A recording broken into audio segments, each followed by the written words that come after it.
Welcome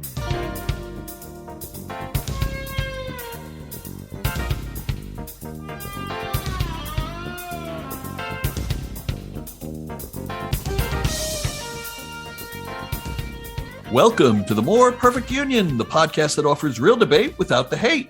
I'm Kevin Kelton, along with Greg Matusak. Hey, Greg. Hey, Kevin, I'm glad to be here. I've been following all the local news stories and all the national news stories closely. I just saw the R. Kelly thing. I know we're going to be talking about it. I know R. Kelly is super pissed about it, though. Oh, what's he pissed about? What's the problem? Well, he's usually pissed about a lot of things, but well, we'll talk about that later. But and of course, Ward Anderson is here. Hi, Ward. The Gary Busey of the More Perfect Union podcast. I am always entertaining, if a little bit unpredictable and sometimes volatile. And tonight we have a special guest. Ward, do you want to introduce our guest tonight? Yes, I am pleased to have this gentleman on the show because we have gone back and forth in email several times. I'm an avid reader of his newsletter, as well as the articles he's written for major publications, such as The New Republic. He is not just a comedian and a comedy writer himself and a journalist, but he is also very much an advocate within the comedy community for the rights of others, including minorities and women in comedy, and has brought light on the industry and a lot of the wrongdoings that happen within the industry. So please welcome Seth Simons. Hello, sir. Hey, thank you so much for having me. I don't do a lot of podcasts, but I could not say no to your invite. So, Seth, tell us, how did you get involved first in stand-up comedy and then transition to your work as a journalist covering stand-up comedy? In college, I did a bunch of performing arts, and then this is sort of my origin story. Graduated, moved to New York, worked at a startup for a year, got burnt out, needed a new hobby. Did sort of the open mic and bar show thing for a year or so at the same time that I was starting out freelancing, which, my initial focus ended up being comedy just because I knew a bunch of people in the industry. I guess I sort of, after a year or so of that, realized I can't do both of these. I can't write about the thing and also, be a part of the community and try to, have a successful career in this while also covering it adversarially. And so I chose the one that I could do from my house and my desk and didn't require, endless telling people I liked their set when I didn't actually like it, and things of that nature. Okay, so one of your critics actually used a term that he meant in a derogatory way, but I think it's actually quite apt, and I hope that you take it as a compliment, because I think you're sort of the Ronan Farrow of comedy. A flattering term, even though it was meant derogatorily by that one person. Right. Yeah, I don't think I haven't done sort of the level of investigative stuff, obviously, that he has. Although in the long term, that is sort of my hope, is to do the sort of investigative reporting on comedy's, bigger institutions that are full of abuses and just toxicity and all sorts of insane problems that for some reason don't get much attention, even though everyone seems to know that on the surface level that they're bad. But, everyone wants to either enjoy the show that they're seeing or not piss off the people who might later give them a job. Seth has written quite a bit and quite extensively about sexual harassment and other issues in the comedy world that happen because powerful people are protected, or those who are not quite as powerful don't have a voice to express what's happened to them. And you talked in the articles that I read about, you talked about obviously Louis C.K., but also Chris D'Elia, Jeffrey Ross, which I hadn't really known about until today, and several other people. So why don't we start there? What is it about the comedy world that you think is a metaphor or a smaller version of what's going on in the real world, or its own unique universe in that regard? Yeah, well, I think it's both a microcosm of problems with the world at large, and it has its own unique features. Namely that comedy is sort of just a patchwork of small little fiefdoms clubs and theaters, and you've got your like agencies and management companies, most of which are historically run by men, most of which are sort of run in sort of a top-down unilateral capitalist. There's one person in charge, and a lot of them do it just however they want according to their own crazy whims. There's little pay, there are no workplace protections, and sort of this weird industry of freelancers where everyone is out for themselves. They're working on their own sets, they're touring, they're doing open mics and gigs, they're trying to climb up the ladder, and sort of anyone above them could help them and could also ruin their career. And so there's a lot of pressure, I think, not to question the people in charge. There's a lot of pressure to do whatever it takes to get the little bit of money that you get for doing the work, sort of with the promise that later you'll get paid a lot more money. And this gives a lot of power to the people who run all of the little fiefdoms, to commit abuses themselves, to look past the abuses that their friends might commit because their friends are famous comics who like sort of the power that comes with being popular and well liked, and bringing in a lot of money to this or that club.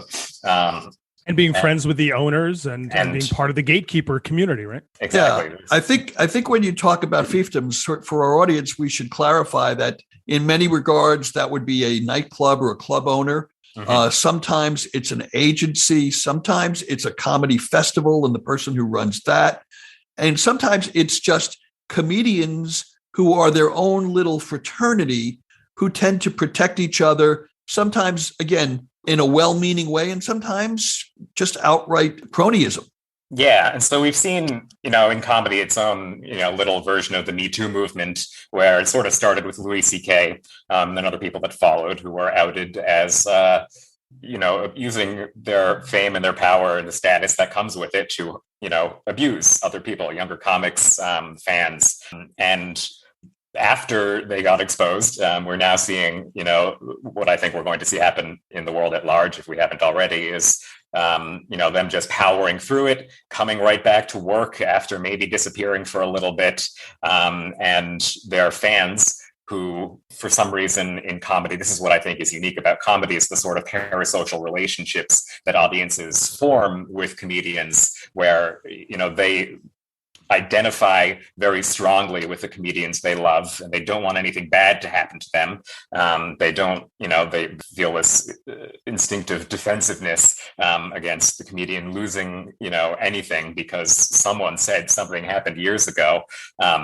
And so, all the people you mentioned, Louis C.K., Jeff Ross, Chris D'Elia, they've all just sort of come right back to work with sort of no change at all in the environments that foster their abuses, and sort of no real accountability on their own part, I think, which is frightening to me, both for what it means for comedy, which is you're not safe there as a woman or, anyone else who might be a victim of abuse. You're not safe as someone who wants to speak frankly about the abuse that happens in comedy. And, ultimately that means this is just an industry for abusers to do what they want. And it's, of course, other things too. There's a lot that's wonderful about comedy. But the reason and if you're not a part of that, in many ways, and we'll get to this with Seth, but I can tell you that in many ways, a lot of these people who have been outed as abusers are still in the top 1% of comedians, and they're still beloved and respected within the comedy community in so many ways, with the gatekeepers and the bookers and managers. And if you oppose them publicly, social media or otherwise, if you step out and go, I think this is crap, what has gone on, I think we need to do something else, they'll turn around and go at you and then try to expose things about your life as well. It's a very, very vicious kind of a feeling of, it's all off limits here, or, you're against that, and then there's something wrong with you. There is actually a strong sense of that in a lot of different comedy markets, and there's more than one market. And unlike, let's say, the rest of the entertainment industry, I mean, Harvey Weinstein did not get away ultimately with his abuses. He did for a long time, but ultimately paid a big penalty. Woody Allen, I think, is paying a big penalty. We could get into that debate, but I think it's affected his career. Matt Lauer, Mark Halperin, Charlie Rose. All of these people were ostracized and eventually shunned from the industry in some form or fashion. In the comedy community, sometimes not so much. I mean, yes, there's Bill Cosby and Louis C.K. Again, we could get into, and we have actually on this show had some discussions about that. But it's a little bit more forgiving. And I think you would say, Seth, to the detriment of the industry and to the individuals. Yeah, I certainly think so. I think many tragedies involved in comedians being abusers, but a huge one for me is these people abused other people who then, in many cases, left comedy. And though they might have been geniuses in their own right, obviously it doesn't, even if they weren't going to be, it doesn't matter. That shouldn't have happened to them. But like the effect of abuse in comedy and the effect of sort of the wagon circling that happens around abusers is to maintain, a gender hierarchy and in many cases also a racial and class hierarchy where, this connects to a lot of other things, I think. But there's this sort of idea that once you are successful, you have the right to your status and your power, and anything that might take it from you is inherently wrong. And that's one reason why a lot of times when talking about these things, I say this is why there is no comedy union. This is why there's never going to be a union for comedians. It'll come up every once in a while. People will discuss it. And I say, first of all, comedians are already all scabs. There's always someone willing to undercut you or what you deserve to get, whether that's pay or treatment. There's always someone willing to take worse to have the spot and the exposure. Yeah, and also there's another aspect of it that I sort of knew it, but Seth kind of crystallized it for me in his writing as I was reading him today, which is that comedians tend to be, I mean, they could be cocky as a stage presence, but they can be an insecure bunch, and they take it for granted. They take it for granted that they don't deserve anything, that they deserve to be mistreated. I'm not saying it as well as you did, but one of the things that I noted, and I mentioned this to you before the podcast, is I went through the first stand-up comedy strike in 1979, just as I was starting in the profession. And it was amazing, one, how little respect comedians would get from the club owners whom they made rich. Uh-huh. And in many cases, how little respect comedians had for each other and for each other's capabilities, because it was supposedly a showcase and you weren't good enough to get paid, or because you were experimenting and growing your act, you didn't deserve to be compensated for it, even though the audience was paying for that exact product. It's really mind-boggling, just sort of how consistently that is the mindset. And I mean, before I wrote about the beat I'm on now, which is more, extremism and, the right-wing influence in comedy, I sort of focused on UCB and labor abuses there, which for... Can you tell everybody that doesn't know what UCB stands for? I wrote about the Upright Citizens Brigade Theater, which is sort of probably the most famous and influential improv theater right now. Sort of like a second city, but in Los Angeles and New York, right? Yeah, although it's actually falling apart right now, so I don't know how much longer that influence will last. But the norm at this theater, which has produced almost every TV comedy person for the last 20 years, is that you go there, you pay to take classes, then if you're lucky and you pass your audition and get onto a house team, you just perform for free indefinitely at shows that audiences are paying for, that make this theater quite a bit of money, whether through shows or through classes, but none of its talent have ever gotten paid. Even though, they're also, once they've, make it, they're still paying for coaches and directors. That plus sort of the mindset in comedy clubs, which slightly better because at least there's nominal pay there. Thanks to some of us. Yes. Yes, exactly. Thank you. Has just created in several generations of comedy workers this idea that they don't deserve to get paid, or they don't deserve to get paid until they're on TV or whatever. And that's always, by the way, the real kicker, everybody. For some reason, it's TV. It's always been TV. That's become this thing that raises your wage. And if you want to raise your wage, usually it doesn't matter how good you are as a comic at all, or how long you've been doing it, or how consistently you kill in front of an audience. TV has become the thing that is used within the comedy industry to determine your pay. And so it becomes this thing people fight to get. And your value as a performer. Yeah, and it is your value as a performer. You know, one reason I stopped doing stand-up, I've pretty much retired from stand-up, never say never, I may go back, but I got tired of the fact that I felt like I had developed an act and I had been working consistently and been great as a comic for years, but my money wasn't going up. And I felt like I was begging to be paid a decent wage despite the fact that I was a consistent act. So because I wasn't appreciated and so underpaid, I decided to become a screenwriter. The irony drips. The irony drips through the podcast. Now, the real reason, I mean, we're thrilled to have Seth here, but the reason that we initially thought to bring him on is one of his interests, and one of the things he writes about is the growth of the conservative right comedy industry, which, as I understand it through your writing, Seth, is a subset really of just the far right echo chamber. Yeah. But they try to use stand-up comedy or comedy as a tool to mask their real goal, which is just to continue to disinform the American public. Yeah, I mean, one thing we should establish first is that, you know, for almost their entire history, comedy venues, comedy clubs have sort of been deeply conservative spaces. A lot of them, you know, because they're run by these small business nightclub owners, who many of whom have right-wing politics, sort of foster a sort of environment where, you know, the Comedy Cellar famously has the comics table where people gather to argue about politics and you know, cultural issues of the time.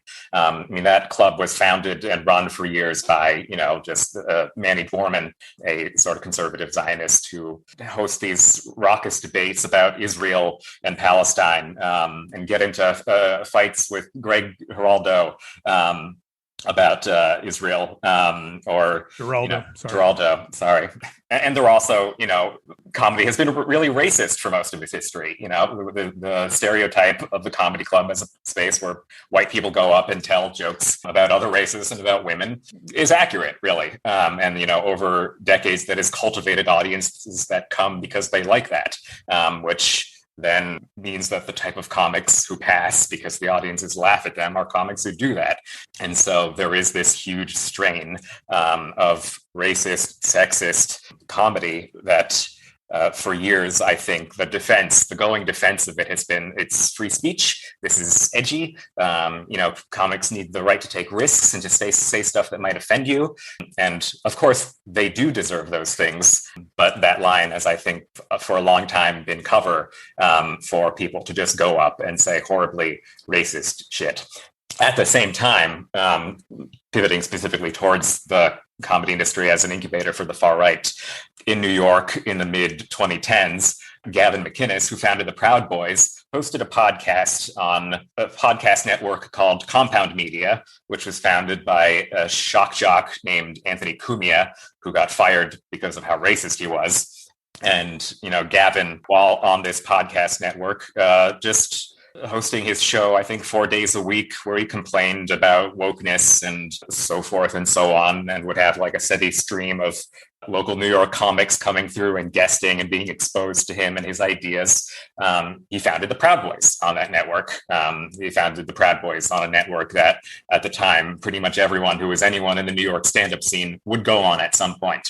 And so there was just this immense cross-pollination between actual far-right figures like Milo Yiannopoulos, and even David Duke called into this podcast once, and Lauren Southern, and, you know, we all remember early Trump era, all of those weird alt-right figures who got their glossy magazine profiles and then got deplatformed, and we don't hear about them anymore except when they stormed the Capitol or whatever. That began very literally in the New York comedy scene. And sort of the effect of that now is there is all of the comics, not all of them, but a lot of the comics who came through that space and who hung out there and had their own shows on that network or went off to found their own shows after being on that network are still in comedy. And some of them are sort of these very vitriolic people who You know it when you see it. They're not just playing racist characters. They're not just playing, right-wing characters. They believe these things. But like Tucker Carlson. Ward, you were going to say something. I was going to say it's also popular. I want the listeners to know this who don't really. There's someone out there listening who doesn't know a lot about this that'll go, that just can't really be the case. And for those of you that don't know this, at the time in the late 90s and early aughts, there were two games in town. Okay. We have LA and we talk about LA. Kevin came up in LA and he can tell you all about the Comedy Store and everything there. And then there's New York. For the longest time, comedy was like the rap world, the New York world and the LA world. And they didn't always meet. They sometimes interacted, right? In the New York world, there were the clubs you wanted to go and the people you wanted to know. And the two biggest games in town were Howard Stern and Opie and Anthony. And when I say that they were a big deal, a lot of people don't realize it now, but at one point, they were a huge deal, second only to Howard Stern, as where you wanted to be as a comedian to be accepted, because their audience was huge and full of comedy fans. It's why Jim Norton is famous and has numerous comedy specials and is a New York Times bestselling author, despite being a shitty writer. This is why. It's because of that show. And everyone wanted to be a part of that, to the point where even people who aren't racist or any of these things cozied up to them.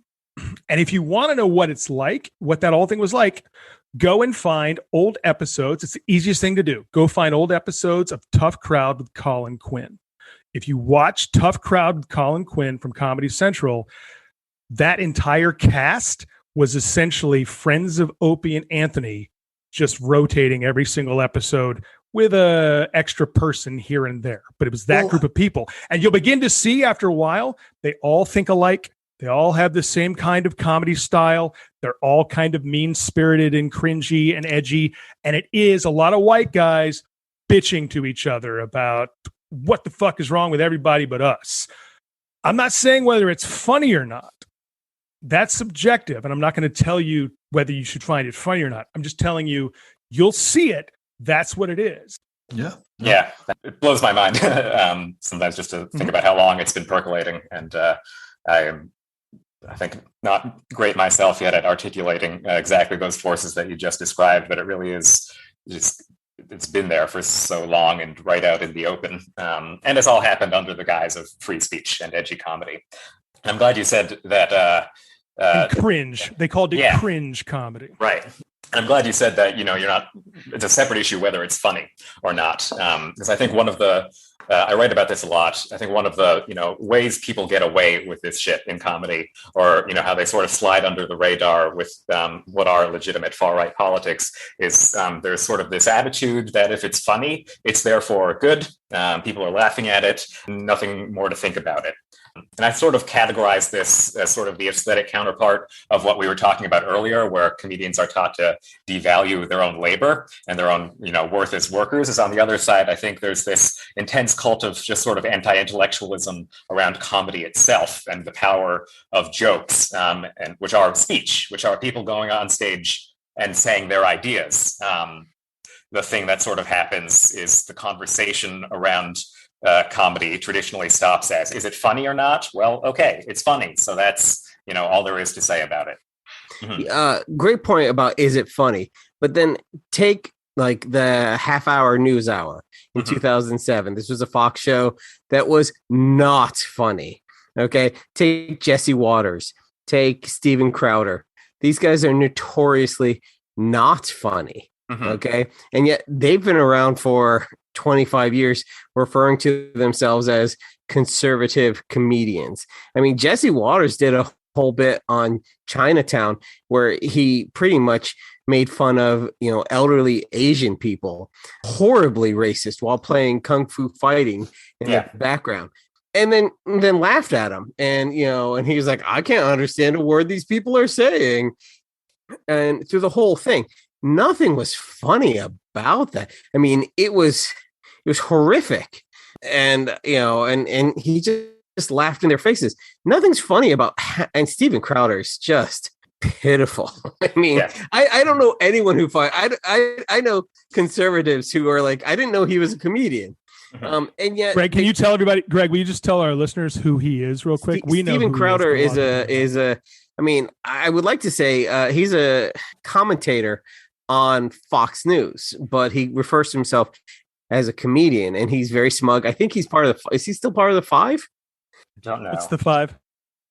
The Five it was a news program with yeah, that one. Yeah. He was for a while, but he's very smug and pretty much he's mostly a YouTube guy. Oh, it's and a lot now. of you might have seen him. Oh. He's shown up in memes a lot as well. Isn't he the one in the meme with the sitting behind a desk saying "argue with me" and he's drinking coffee? Yeah, it's prove me wrong. Prove me wrong. Yeah. Prove me wrong. There'll be a statement and it'll say like the meme is like I prefer like this is better than that. Prove me wrong. That's Steven Crowder, but there's nothing funny. Well, the thing is that you can mask something not being funny. You can have your friends sitting around the table laugh at it, even though an audience isn't laughing at it. Or you can elicit laughs, and Seth and Ward, you know this well, being closer to the industry, you can elicit laughs from an audience in a variety of ways without actually making a joke. Yeah, I mean, I think it's very possible to have that sort of career, saying things people agree with in the cadence of jokes. Yes. I think you could probably say a lot of the same thing about Jimmy Fallon or James Corden or the liberal late night shows, which do have, I think, at least a little bit more craft to them. But I don't know, I think once you have a big enough platform, and this is what we see in a lot of the right-wing comics I write about, or podcasters really, is you get enough people who are listening to you if you say what they agree with, and in a jokey tone. That's my point. Yeah, that's my point. Yeah, Ward. Well, I mean, there's something to be said about. I mean, a comment about me my entire career. And I'll come out and say it. People have always said about me that I was mostly about personality, not content. The people said, yeah, his jokes are fine, but nothing special, nothing new, nothing original. But he's so, he's got such a great stage presence that he's appealing and people like him. And so the same thing goes for people who do conservative comedy. Well, I don't find a lot of them charming at all, and I'm not saying that you do. You're not their audience. Well, listen, we all look at it through a prism, but there's a texture, and I have a feeling that you guys will agree with me. When Jon Stewart or John Oliver are doing their stuff, or the Weekend Update folks at Saturday Night Live, edgy comedy is supposed to make some people uncomfortable. But there's an extra meanness to some of the right-wing people. Like, I find Greg Gutfield to be mean, not fun. It's like mean first and funny second. Whereas with John Oliver, it's funny first and mean second. I don't know whether you're familiar with Evan Sayet, a former comedian who's made a little cottage industry of being a pseudo-comedian / lecturer on conservative values. But and again, we all know as soon as they get to the liberals do this, the way they say the word liberals, or they'll use other, terminology that you go, that's shorthand, that's dog whistle stuff for racists and right-wing zealots. Yeah, Evan Sayet has a whole thing at the Heritage Foundation about how liberals think. And it's pretty much like liberals drive cars like this, while conservatives drive cars like this. Liberals walk down the streets like this. They make these horrible generalizations that aren't even true. Oh, it's so dumb. And the audience it's so dumb. Eats it up.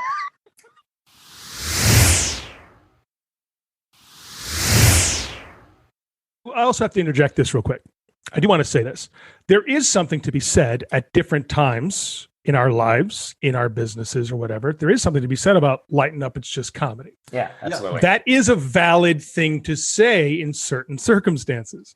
I've had to say that at different points in my career. The biggest reason, and Seth, let's go forward a little bit now and talk about cancel culture, because a lot of the right wing comedy that we're talking about, or kind of the proliferation of right-wing mentality in comedy that people think isn't there.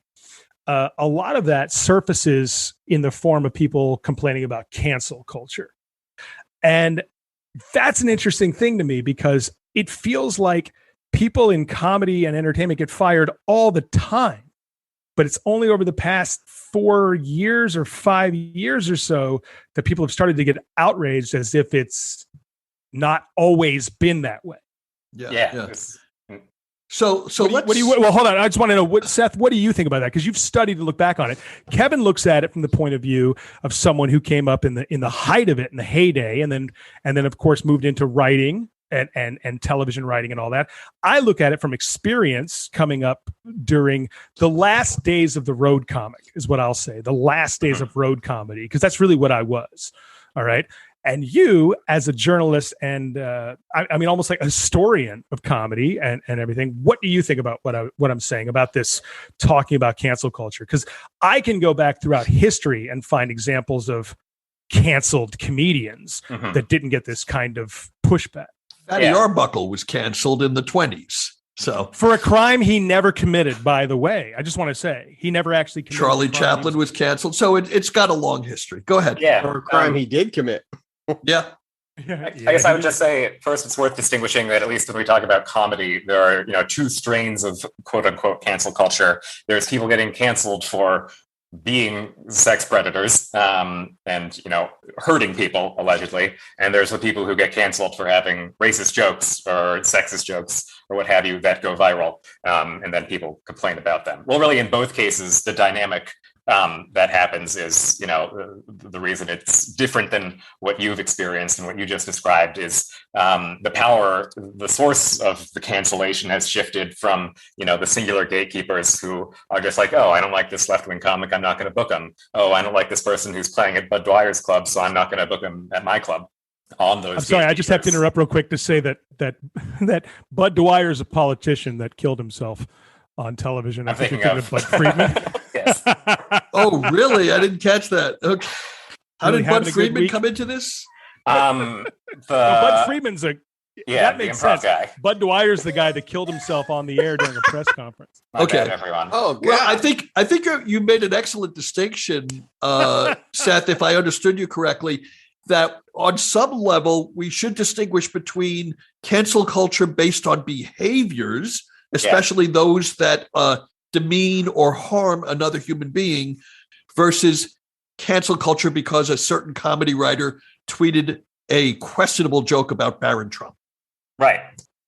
And there are, I think, worthwhile cases where, say someone says something horribly racist in a set and then everyone on the internet gets mad at them. I think it's fine to get mad at them for that. I don't know of anyone really whose career has been irreparably damaged because of that. But Michael Richards did take a hit for that as well. Yeah. There's sort of a point.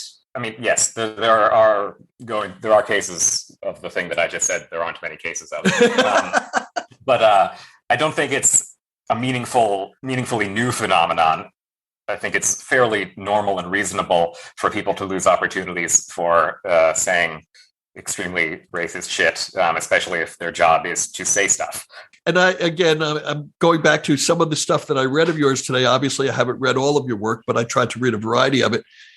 We're in a new era where the comedy, whether it's a nightclub or whether you're on Twitter, it's your workplace now. It's not just I'm on Twitter. That is your workplace.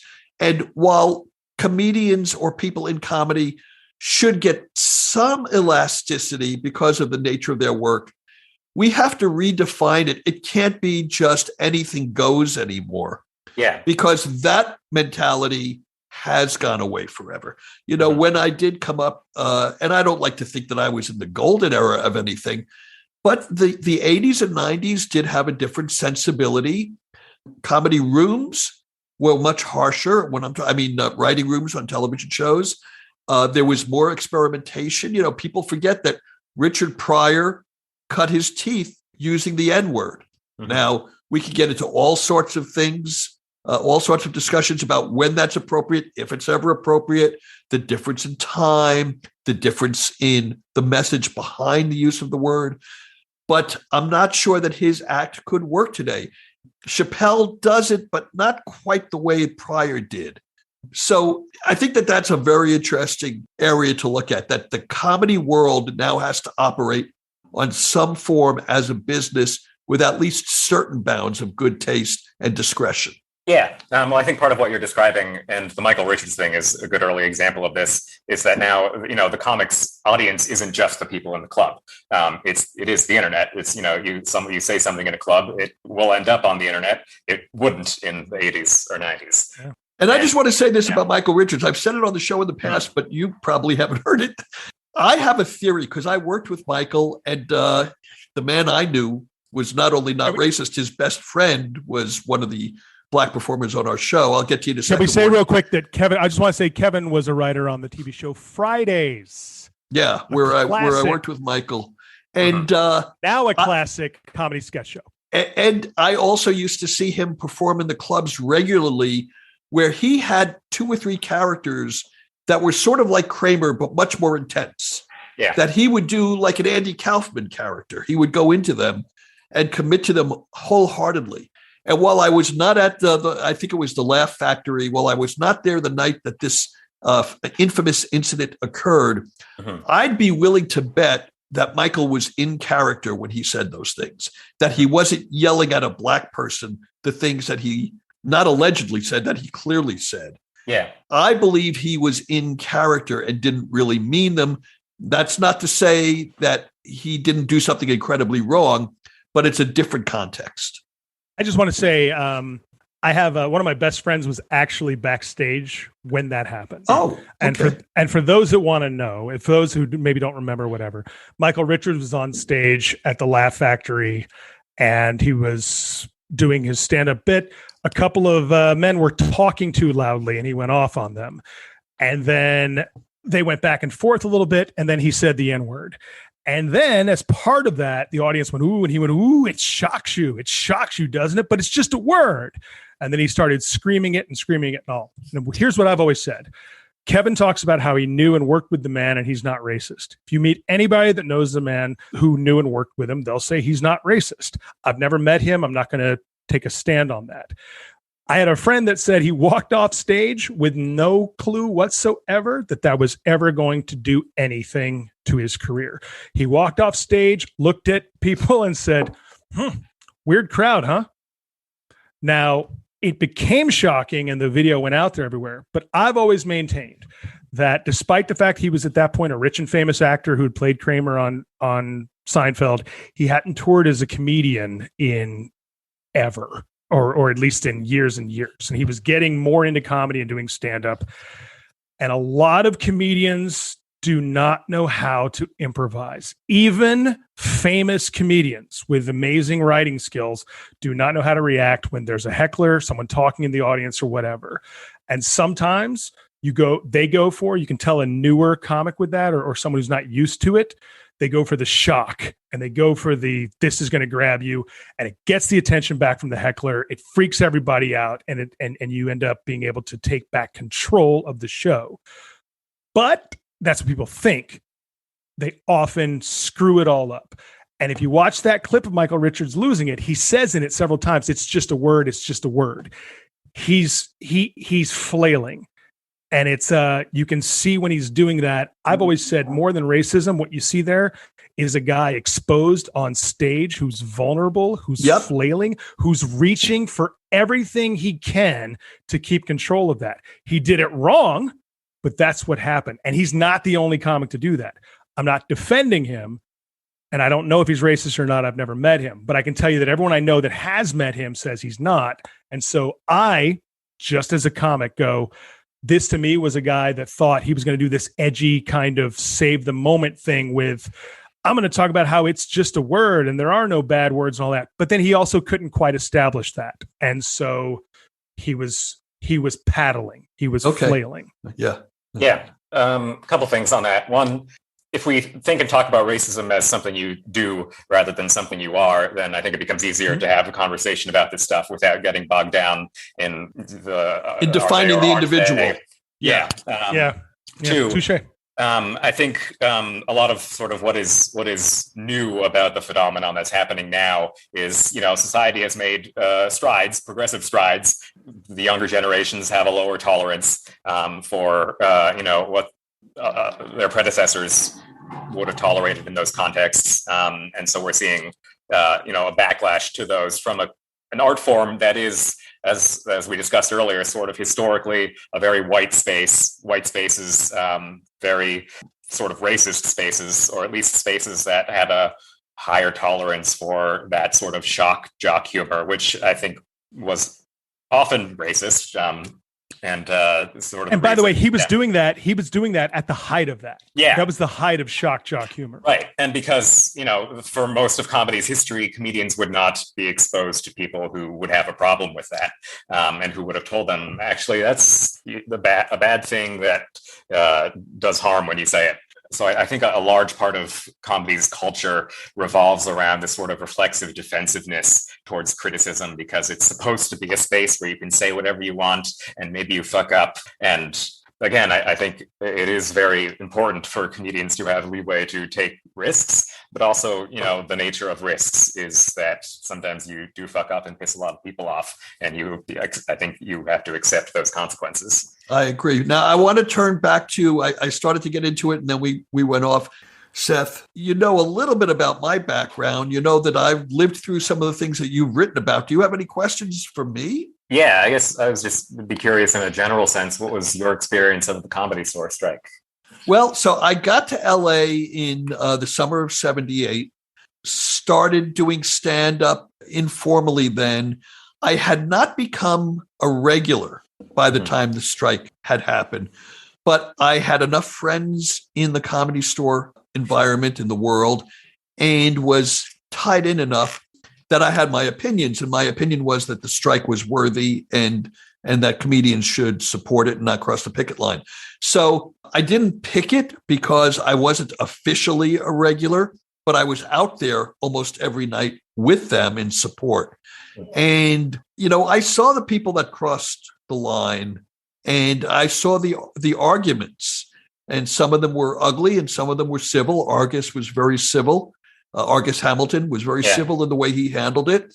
Can you just tell people who Argus Hamilton is? We know who he is, but the listeners he's a stand-up comedian who was in his younger prime at that time and went on to do many Tonight shows and is still around. He's one of those conservative comedians that we talked about, only he's a much more gentle and, quite frankly, a much more talented comedian than some of the other ones who get a lot more press.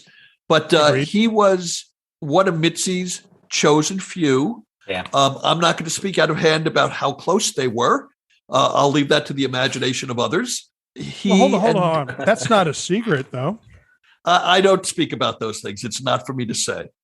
So you can say whatever you want, but I don't go into that. But there were comics that were very close to Mitzi who felt that she had given them this stage on which to develop their careers, and they bought into the comedy college premise that she, was a proponent of, that no one should get paid for learning their skill and their craft.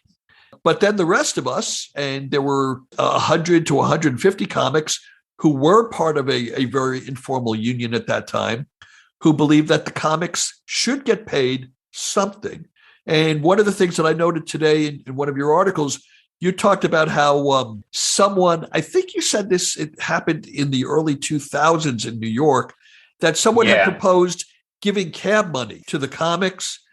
Seth, that goes back to the mid-70s. My brother, I remember. He was a stand-up. Mm-hmm. He was getting $5 and $6 cab money in 75, 76, 77, plus a sandwich, plus free non-alcoholic beverages to do sets. So that's nothing new. No, but in the late 90s, by the way, I got $15 for cab money. I think if I did a spot in New York when I was living in New York. Right. Yeah. I mean, I think the point, if I recall correctly, that I was trying to make in that newsletter was how the same thing has just repeated itself several times after comedians already fought and won, this concession in the Comedy Store strike. We have, Cellar Comics organizing to write a letter to ask for higher spot pay in the early aughts, and then just half a year ago, comics in New York suggesting that maybe check spot comics get $5 instead of nothing. And just for our audience who may not know the term, a check spot comic is the comic that goes on at like 1:45. If the club is closing at 2:00, they go on at 1:45 when the waitresses are handing out the checks and making a lot of noise collecting money. And they call that the check spot. I want to get out of the weeds again because I want this podcast to be accessible and relevant to our audience. And so what I'd like to say is, if you think that we're just talking about comedy here and it has no meaning in your life, think of it this way. We live in what is now pretty much known as the gig economy, where independent contractors work just a handful of hours, sometimes a lot of hours, but they have no union. They have no they only get paid when they work. They don't get lunch breaks. They don't get any health benefits. It's a throwback to the pre-unionized era of the turn of the century, the 19th to the 20th century. Comics have been living that gig economy, literally gig to gig, all through the 40s, 50s, 60s, 70s, and 80s. And so we have been a petri dish for what the larger economy is going through now. And a lot of things that people think are going to get better, if you've been watching this one subset, which is a subset of the entertainment industry known as the comedy industry, we can tell you that gig economies generally do not get better. They only get more intensely unfair to the people who are doing the gigs. Yeah. And I think it's worth thinking about, if we're talking about sort of how these norms around hustle culture and the gig economy and, working for free so you can later make money get normalized at a large scale. A thing that sort of just paralyzes me sometimes is thinking about how much influence all these little comedy clubs wield on the broader culture and just sort of the long term. Most famous people are in movies, in TV. So many of the biggest stars of the last half century or longer started out in these comedy clubs, and then went from there to like SNL or to a late night show. But they spent their formative years in these environments that teach them you're not worth anything until the boss says you're worth something. And then they just go to define culture, popular culture for everyone else. And not to say that the masses believe things because of what movie stars tell them, but I think there are some feedback loops in terms of how, we come to accept these things. But even SNL, just as a quick interruption, I don't want to interrupt you, but as a quick interjection, and Kevin can speak to this, the SNL actors don't make the money that people think they do either. Right. That's a very hard job. I don't think people realize that's a very hard job. And there are sitcom actors who do less work than they do, who make far more money than they do for smaller parts on those sitcoms. And of course, I think I want to say real quick, I think the average SNL, I think the salary for an SNL cast member right now is like $200,000. Now, I'm not saying that's not a lot of money. Mm-hmm. But I'm saying as far as television series money goes, it's not a lot of money. Right. And sort of the function of shows like that is to, comedy is feast or famine. People put up with the poor working conditions because it's that or nothing. And it is such a precarious industry that incentivizes you to put up with them. But then, the paydays that come later for the people who get them, as you said earlier, I believe, just sort of erases any resistance to the structures that exist. And so there's such complacency at the level of people who could actually make a difference and agitate for change. Which I believe is how the Hollywood unions originally formed, was, the named stars helping organize taking a stand on behalf of the people who didn't have the clout to make the studios do what they wanted. Right. And the fear of eating shit is always something that is all over your head. When you're a professional entertainer and you start to get a little success or you start to get some consistency in your career and all that. Okay. There's a real fear of being one of those guys coming down the ladder and, oh my God, I'm going to have to go back to all of that. Yeah. And so there is really, it's not meant to be selfish or cruel, but there is kind of a sense of, I've got mine and I don't want to lose it. Yeah, we talked about that. And the other thing to try again to make this more universal to listeners who aren't in the business So a lot of people hear, $200,000 a year. That's pretty good money. I wish I made $200,000 a year. And it's true. It's more than most people make, a lot more than most people make.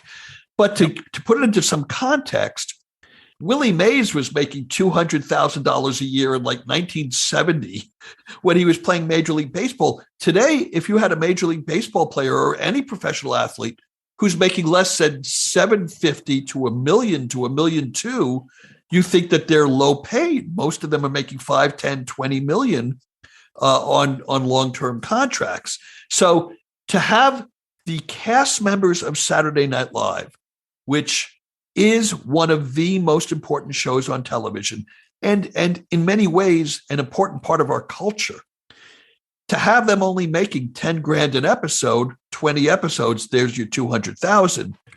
It's kind of surprising. Yeah.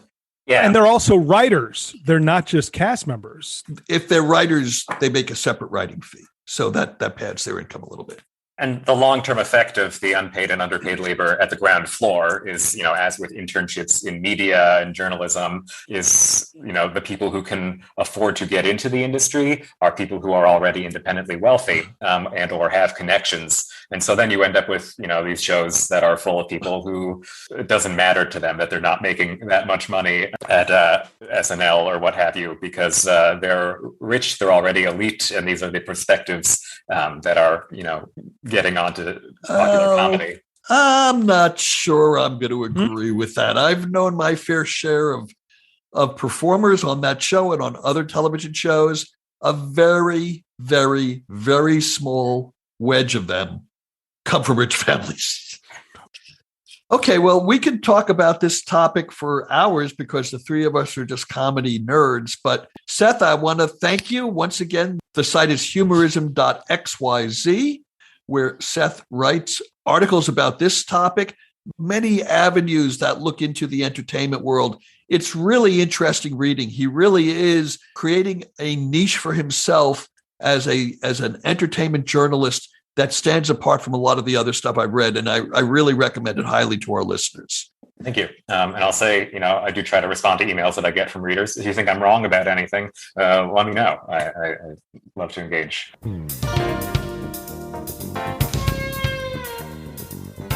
Great. And Ward, thank you. And thank you for organizing this booking. And we want to say thank you to everyone for listening again to another podcast of the More Perfect Union. And with that, Ward, what are you looking forward to this week? Well, I'm in pre-production on a movie that I wrote. So I'm moving forward on that. And I'm hopeful that I can tell you guys all about it more as it moves along. All right. Well, that's a podcast.